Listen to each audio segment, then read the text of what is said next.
Let's bring in New York City Councilman Mark Levine, chair of the council's health committee. Councilman, it's great to have you with us. Thanks for joining us this hour. Let me start by getting your reaction to what my colleague Craig Melvin just reported there. Coronavirus patients can now be treated on board the U.S. Navy ship Comfort. What do you make of that development? Yes, actually, I can confirm that some hospitals have already successfully sent coronavirus patients to the Comfort. This is a game change for New York City. Our hospitals are overflowing. The Comfort will be able to handle that overflow. This is going to be an enormous aid in our fight. And we understand that that puts the crew at the Comfort at risk, much as hospital workers in our emergency departments are at risk. This is the equivalent of a war, and the heroes on the front lines are putting their lives on the line for us. We're grateful to hospital workers, and we're grateful to the crew of the Comfort. Let me get your thoughts on developments coming out of the curve, if you want to call it that, or the number. Governor Cuomo said the number of deaths has essentially been flat for the past 2 days, suggesting that this could be a possible flattening of the so-called curve. Is that giving you some hope?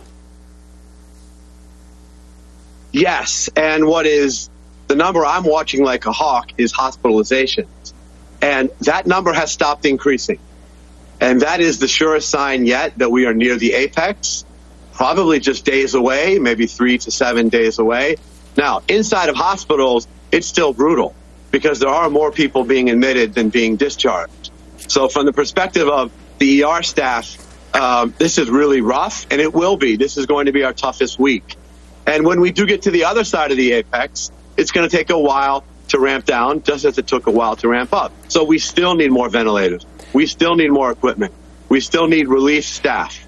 But there is good news that the social distancing, that the shutdowns in New York are actually bearing fruit, and I'm really proud of our city and state for that. Yeah, it should be a reminder. Nobody should be letting up right now. We should get through this by following those orders. Let me get your thoughts really quickly, sir, on some comments. I know that you generated a lot of buzz after you said the chief medical examiner was looking into creating temporary mass graves in city parks because the morgues are being filled to capacity, but you later clarified that a little bit. Can you talk to us about that? Where do we stand as a city right now with the issue of burials for those that are dying as a result of COVID-19? Right.